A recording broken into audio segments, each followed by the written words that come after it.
ಇದು ಹೆಣ್ಮಕ್ಳಬ್ಬ ಮಡಿ ಮೈಲ್ಗೆ ಅಂತ ಇರುತ್ತೆ. ಏನೋ ಗೊತ್ತಿಲ್ದಾರ ನಾವು ಬಂದು ಯಾಕೆ ನಿಮಗೆ ಸುಮ್ಮನೆ ತೊಂದರೆ ಕೊಡಬೇಕು ಅಂತ ಬಂದಿಲ್ಲ ಅಷ್ಟೇ. ಆಹಾ ಈ ರೀತಿ ತೇಪೆ ಹಚ್ಚಕ್ಕೇನು ಕಮ್ಮಿ ಇಲ್ಲ. ಸುಮ್ಮನೆ ಅದು ಇದು ಮಾತಾಡದೆ ಬಂದು ನಾನು ಹೇಳಿದ ಕೆಲಸ ಮಾಡಿ.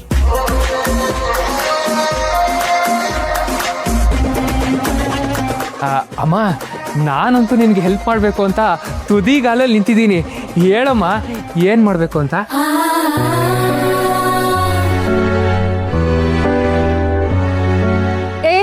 ನಾನು ಇಲ್ಲಿ ನಿಂತಿದ್ದೀನಿ, ಅದೇನು ಅಲ್ಲಿ ನೋಡ್ಕೊಂಡು ಮಾತಾಡ್ತಾ ಇದೀಯಾ?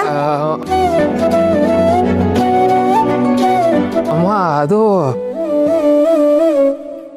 ಅಯ್ಯೋ ಅಮ್ಮ, ಅವ್ನ್ ನನ್ ನೋಡ್ಕೊಂಡು ಮಾತಾಡ್ತಿರೋದು ಅಲ್ವೇನೋ?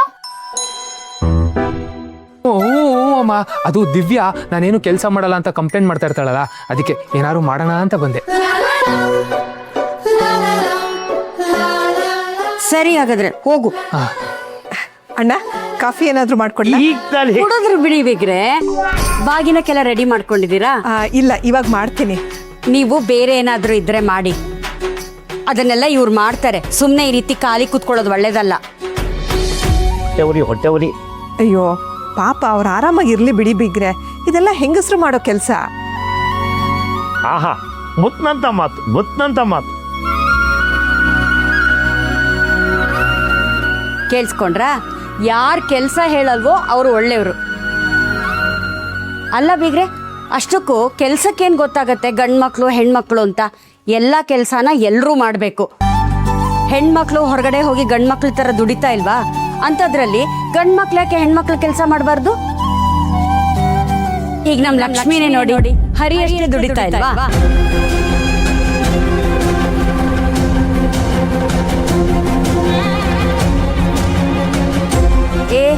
ಯಾಕೋ ಮುಖ ನೋಡ್ತಾ ಇದೆಯಾ? ಹೋಗು, ಲಕ್ಷ್ಮಿಗೇನಾದ್ರೂ ಹೆಲ್ಪ್ ಮಾಡು. ಸರಿ ಅಮ್ಮ. ಬೀಗ್ರೆ, ನೀನಾ? ಬೀಗ್ರೆ, ತಲೆ ನೋಯ್ತಾ ಇದೆ, ಯಾವ್ದಾದ್ರು ಮುಲಾಮ್ ಇದ್ರೆ ಕೊಡ್ತೀರಾ? ನಿಜವಾಗೂ ತಲೆ ನೋವ್ತಾ ಇದೆಯಾ? ಕಣೆ.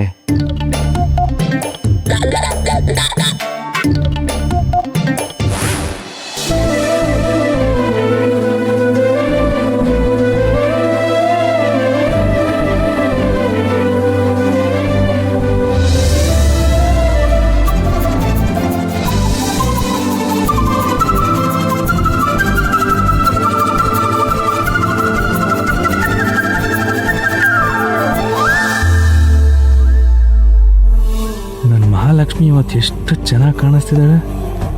ನೋಡ್ತಿದ್ರೆ ನೋಡ್ತಾನೇ ಇರಬೇಕು ಅನಿಸ್ತಾ ಇದೆ. ಡೇಟ್ ಮಹಾಲಕ್ಷ್ಮಿನೇ. ಛೇ, ನಂದು ಅದೇನು ಕೆಟ್ಟ ಸ್ಥಿತಿನೋ. ನೀನು ಚೆನ್ನಾಗಿ ಕಾಣಿಸ್ತಿದ್ಯಾ ಮಹಾಲಕ್ಷ್ಮಿ ಅಂತ ಹೇಳೋದಕ್ಕೂ ಆಗ್ತಿಲ್ವಲ್ಲ. ಇಲ್ಲಪ್ಪ, ಈಗ ಕೂತ್ರೆ ಆಗಲ್ಲ. ಅವಳು ಬೇಕಾದ್ರೆ ಬೈದ್ರೆ ಬೈಲಿ, ನಾನಂತೂ ಸುಮ್ಮನೆ ಇರಲ್ಲ. ಈಗಲೇ ಹೋಗಿ ಹೇಳ್ತೀನಿ.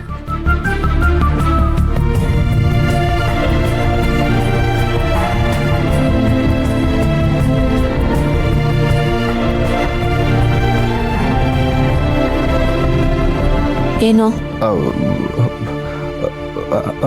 ಬಾಯಾರಿಕೆ ಆಗ್ತಿತ್ತು, ಸ್ವಲ್ಪ ಕುಡಿಯೋಕೆ ನೀರು ಕೊಡ್ತೀಯಾ? ಕಿಚನ್ ಒಳಗಡೆ ಬಂದು ಬಾಯಾರಿಕೆ ಆಗ್ತಿದೆ ಅಂತ ನೀರು ಕೇಳೋ ಬದಲು ನೀವೇ ತಗೊಂಡು ಕುಡಿಬೋದಲ್ವಾ? ಹಾಂ, ಕರೆಕ್ಟ್.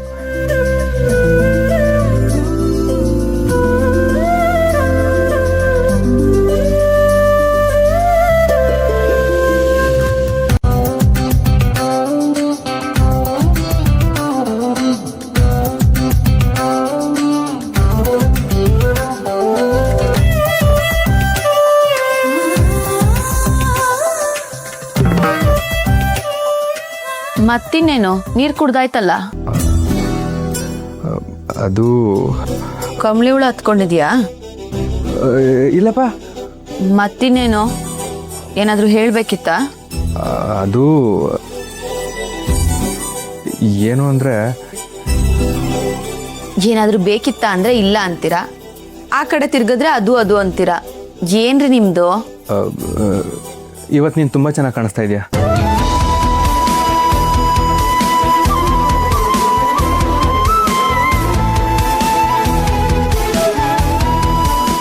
ಹೌದು ಮಹಾಲಕ್ಷ್ಮಿ, ತುಂಬ ಅಂದರೆ ತುಂಬ ಚೆನ್ನಾಗಿ ಕಾಣಿಸ್ತಾ ಇದೆಯಾ.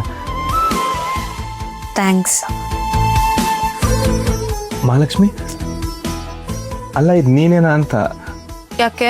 ಈ ಸತ್ಯದ ವಿಚಾರ ಗೊತ್ತಾದ್ಮೇಲೆ ಇದೇ ಫಸ್ಟ್ ಟೈಮ್ ನೀನು ನನ್ನ ಜೊತೆ ಕರೆಕ್ಟಾಗಿ ಮಾತಾಡ್ತಾ ಇರೋದು. ನನಗೆ ನಿಜವಾಗ್ಲೂ ನಂಬೋಕೆ ಆಗ್ತಾ ಇಲ್ಲ. ಅಂದರೆ ನಿನಗೆ ನನ್ನ ಮೇಲೆ ಕೋಪ ಇಲ್ವಾ? ಖಂಡಿತವಾಗ್ಲೂ ಇದೆ, ಬೆಟ್ಟದಷ್ಟು. ಆದರೆ ಅದ್ರ ಜೊತೆಗೆ ಅಷ್ಟೇ ಪ್ರೀತಿನೂ ಇದೆ. ಆ ಪ್ರೀತಿ ಉಳಿಬೇಕು ಅಂದರೆ ನೀವು ಸತ್ಯನ ಹೇಳಬೇಕು.